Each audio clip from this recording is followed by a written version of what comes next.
রাজনীতির ময়দানে যে অন্যের জন্য গর্ত খোঁড়ে সে নিজেই সেই গর্তে পড়ে। পশ্চিমবঙ্গের বিরোধী দলীয় নেতা শুভেন্দু অধিকারীর বর্তমান অবস্থা ঠিক তেমনই। এককালের দাপুটে নেতা আজ নিজের পাতা ফাঁদেই এমনভাবে আটকে গেছেন যেখান থেকে পালানোর সব রাস্তা একেবারে বন্ধ। যে হিন্দু ভোট ব্যাংকে খুশি করতে তিনি এক বিশাল চক্রান্তের ছক কষেছিলেন, আজ সেই হিন্দু খামারিরাই তার বিরুদ্ধে জোট বেঁধেছেন। কলকাতা হাইকোর্টে একের পর এক জনস্বার্থ মামলা আছড়ে পড়ছে তার বিরুদ্ধে। বাঘিনী মমতা বন্দ্যোপাধ্যায় আর মহুয়া মৈত্রের এক নীরব মাস্টার স্ট্রোকে আজ পুরো রাজনৈতিক হিসাব নিকাশ উল্টে গেছে। কিভাবে রাজ্যের লাখ লাখ খামারির পেটে লাথি মেরে নিজেকেই জেলের দিকে ঠেলে দিলেন মোদির ছোট ভাই, আর কেনই বা হাইকোর্টের কাঠগড়ায় দাঁড়িয়ে ঘাম ছুটছে গেরুয়া শিবিরের। রাজনীতির এই চরম সমীকরণ জানলে চমকে উঠবে যে কেউ। ভারতের রাজনীতির এক বিরাট ধোঁকাবাজি এখন সবার চোখের সামনে একেবারে পরিষ্কার হয়ে গেছে। যে দেশে গুরুকে মায়ের মতো ভক্তি করা হয়, মন্দিরে মন্দিরে প্রতিদিন নিয়ম করে পুজো হয়, আর রাস্তায় গরুর নামে বড় বড় মিছিল আর মিটিং হয়, ঠিক সেই দেশেই চলছে এক বিশাল টাকার খেলা। অবাক করার মতো হলেও সত্যি যে এই ভারতেই এখন বিশ্বের সবচেয়ে বড় 3টি গরুর মাংস বিক্রি করা দেশের তালিকায় পাকাপাকিভাবে জায়গা করে নিয়েছে। দেশের ভেতরে উৎসবের সময় গরু কেনা বেচায় হাজারটা নিয়ম আর পুলিশি ঝামেলা পোহাতে হয় সাধারণ মানুষকে। কিন্তু দেশের বাইরে বড় বড় কোম্পানিগুলো ঠিকই কোটি কোটি টাকার গরুর মাংস অনায়াসে পার করে দিচ্ছে। তারা বিদেশের বাজার থেকে একেবারে হালাল সার্টিফিকেট জোগাড় করে মধ্যপ্রাচ্য আর এশিয়ার নানা দেশে হাজার হাজার টন মাংস পাঠাচ্ছে। এই বিশাল ব্যবসা থেকে ওই বড় বড় কোম্পানিগুলোর পকেটে প্রতি বছর ঢুকছে বিলিয়ন বিলিয়ন ডলার। দেশের ভেতরে সাধারণ মানুষের বেলায় এক নিয়ম, আর বড় বড় কোম্পানির বেলায় কোটি টাকা কামানোর আরেক নিয়ম।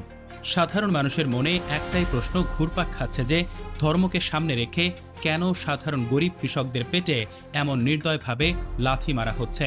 বড় লোকেরা ঠিকই পার পেয়ে যাচ্ছে আর গরিব মানুষগুলো প্রতিদিন পথে বসছে। এই ডাবল গেম আর কতদিন চলবে সেটা নিয়েই এখন সবার মনে চরম ক্ষোভ তৈরি হয়েছে। ঠিক এই বিরাট ধোঁকাবাজির মধ্যেই পশ্চিমবঙ্গে ঘটে গেল এক বিশাল ঘটনা। গত 13ই মে পশ্চিমবঙ্গ রাজ্য সরকার হঠাৎ করেই 1950 সালের একটা বাতিল হওয়া পুরনো আইনকে ধুলো ছেড়ে নতুন করে সামনে নিয়ে আসে। এই পুরনো খাতা খুলে এমন সব আজব নিয়ম সবার ঘাড়ে চাপিয়ে দেয়া হলো যা শুনলে যে কারো চোখ কপালে উঠবে। নতুন নিয়মে সোজা বলে দেয়া হলো 14 বছরের কম বয়সী কোনো সুস্থ গরু কেনা বেচা করা যাবে না, আর প্রকাশ্যে কোনো জায়গায় গরুর কোনো কাজ করা যাবে না। এখানেই শেষ নয়, প্রতিটি গরুর জন্য আবার ডাক্তারের ফিটনেস সার্টিফিকেট আর জন্ম সনদ থাকা বাধ্যতামূলক করা হয়েছে। এই নিয়ম না মানলে সোজা 6 মাসের জেলের ভয় দেখানো হলো। এই জঘন্য আর ফালতু নিয়মের পেছনে সবচেয়ে বড় মাথা ছিলেন রাজ্যের বিরোধী দলীয় নেতা শুভেন্দু অধিকারী আর তার দলবল। এই নিয়ম পাশের পর তাদের দলের লোকেরা রাস্তায় নেমে চরম মাতব্বরি শুরু করে দিল।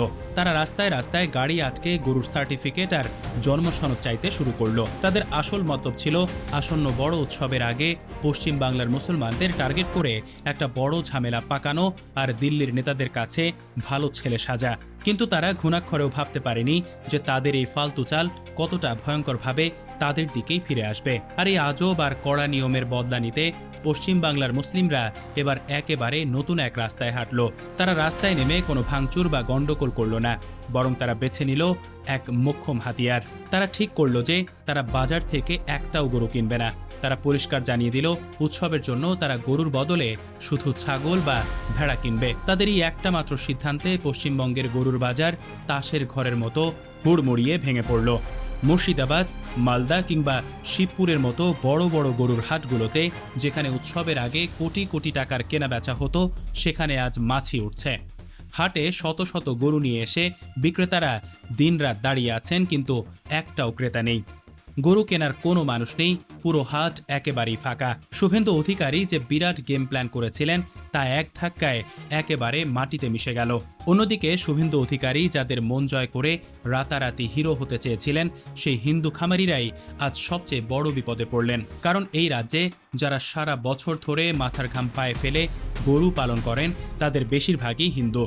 একটা সোজা হিসাব বলছে একটা গরু লালন পালন করতে একজন কৃষকের প্রায় 7.5 লাখ টাকার মতো বিশাল খরচ হয়। গ্রামের পর গ্রাম জুড়ে এই হিন্দু খামারিরা সারা বছর আশায় বুক বেঁধে থাকেন যে উৎসবের সময় হাটে গরু বিক্রি করে তারা সারা বছরের ধার দেনা শোধ করবেন, ছেলে মেয়েদের নতুন জামা কিনে দেবেন। কিন্তু হাটে গরু বিক্রি না হওয়ায় বিশাল হাটের এক কোনায় বসে মাথায় হাত দিয়ে হাউমাউ করে কাঁদছেন হিন্দু কৃষকরা। অবিকৃত গরুগুলো আবার বাড়িতে নিয়ে গিয়ে বছরের পর বছর ধরে তাদের খাবার ও চিকিৎসার খরচ জোগাতে গিয়ে তারা মহাজনের ঋণের জালে ফেসে যাচ্ছেন। চামড়া ব্যবসায়ী, গাড়ি চালক থেকে শুরু করে গরুর খাবারের দোকানদার সবার রুটি রুজিতে বিশাল টান পড়েছে। রাজনৈতিক ফায়দা লোটার জন্য যে আগুন চালানো হয়েছিল সেই আগুনে এখন পড়ছে গেরুয়া শিবিরের আপন হিন্দু ভোটারদের ঘর।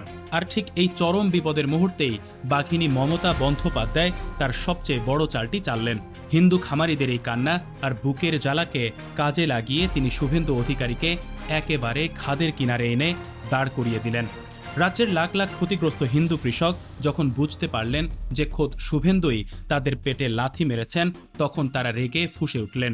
আর এই রাগের আগুনে ঘি ঢেলে আইনি লড়াইয়ের হাল ধরলেন তৃণমূলের ফায়ার ব্র্যান্ড নেত্রী মহুয়া মৈত্র। চরম লোকসানের মুখে পড়ে নিরুপায় সেই সর্বশান্ত হিন্দু কৃষকরাই এখন শুভেন্দু অধিকারীর বিরুদ্ধে কলকাতা হাইকোর্টে একযোগে 5টি জনস্বার্থ মামলা দায়ের করেছেন। এই মামলাগুলো ছিল শুভেন্দু অধিকারীর অহংকারের কফিনে শেষ পেরেক। হাইকোর্টের কাঠগড়ায় দাঁড়িয়ে মহুয়া মৈত্রের কড়া কথার সামনে শুভেন্দুর উকিলরা একেবারে ঘামতে শুরু করে দিলেন। তারা কোনো জবাব দিতে না পেরে রীতিমতো কাঁপতে লাগলেন। সবার মুখে এখন একটাই কথা, হাইকোর্ট আর কতবার শুভেন্দুকে বাঁচাবে। এবার তো খোদ হিন্দুরাই দলে দলে হাইকোর্টে গিয়ে শুভেন্দুকে নিয়ে মামলা করছেন। হিন্দুদের কাজে লাগিয়ে এটাই মমতার বিশাল গেম। শুভেন্দু ভেবেছিলেন হিন্দুদের খেপিয়ে দিয়ে বিরাট নেতা হবেন, কিন্তু এখন হিন্দুরাই তার বিরুদ্ধে কোর্টে লড়ছেন। এর চেয়ে বড় ফাঁদ রাজনীতির ইতিহাসে আর কখনো দেখা যায়নি। রাজ্য এবং কেন্দ্র সরকারকে হাইকোর্ট থেকে কড়া জবাব দেওয়া হয়েছে, কিন্তু আসল সত্য বেরিয়ে পড়ার ভয়ে তারা লেজ গুটিয়ে পালানোর পথ খুঁজছে। জবাব না দেওয়ার কারণে হাইকোর্ট আপাতত ওই নিয়ম স্থগিত রাখতে বাধ্য হয়েছে। আইনের মারপ্যাচে এখন পুরো গেরুয়া শিবির একেবারে কোণঠাসা হয়ে পড়েছে। হাইকোর্টের এই কড়া পদক্ষেপে এখন রাজ্যের সাধারণ মানুষ কিছুটা হলেও স্বস্তির নিঃশ্বাস ফেলছে। মহুয়ার এই সাঁড়াশি আক্রমণের পর এখন গরুয়া শিবিরের সবার রাতের ঘুম হারাম হয়ে গেছে। পরিস্থিতি যেদিকে যাচ্ছে তাতে শুভেন্দু অধিকারীর জেলের ভাত খাওয়া এখন শুধুই সময়ের ব্যাপার বলে মনে করছেন সবাই। যদি আদালতে এটা প্রমাণ হয়ে যায় যে ইচ্ছে করে রাজ্যের শান্তি নষ্ট করার জন্য এবং সাধারণ মানুষের রুটি রুজি কেড়ে নেয়ার জন্য এই নোংরা খেলা হয়েছে, তাহলে জেলের দরজা তার জন্য পাকাপাকিভাবে খুলে যাবে। মানুষের পেটের ভাত নিয়ে রাজনীতি করার ফল কতটা খারাপ হতে পারে তা এখন হাড়ে হাড়ে বুঝতে পারছে গেরুয়া শিবির। জেলের ভয় এখন শুভেন্দুকে তাড়া করে বেড়াচ্ছে। সবচেয়ে বড় বিষয় হলো এই নোংরা রাজনীতির ফলে রাজ্যের সব মানুষ আগের চেয়ে অনেক বেশি একজোট হয়ে গেছে। শুভেন্দু ভেবেছিলেন তিনি ঝগড়া লাগিয়ে দিয়ে মজা দেখবেন, কিন্তু উল্টো এখন সবাই কাঁধে কাঁধ মিলিয়ে এই চক্রান্তের কড়া জবাব দেওয়ার জন্য তৈরি হয়েছে। ক্ষমতার জোরে যারা ধরাকে সরা জ্ঞান করেন তাদের পতন ঠিক এভাবেই হয়। যে মানুষটা ভেবেছিলেন তিনি পুরো রাজ্যকে নিজের হাতের পুতুল বানিয়ে নাচাবেন, আজ তিনি নিজেই কোর্টের জালে চরমভাবে আটকে গেছেন। বাঘিনী মমতার এক বিশাল চাল আর মহুয়ার আইনি দাপটে তার সব জারি জুরি ফাঁস হয়ে গেছে। জেলের গরাদ এখন মোদির ছোট ভাইয়ের জন্য পুরোপুরি প্রস্তুত। এখন আর পালানোর কোনো পথ খোলা নেই। বাংলার মানুষ এখন শুধু সেই চরম মুহূর্তের অপেক্ষায় আছে, কবে এই অহংকারী নেতার চূড়ান্ত পতন ঘটবে।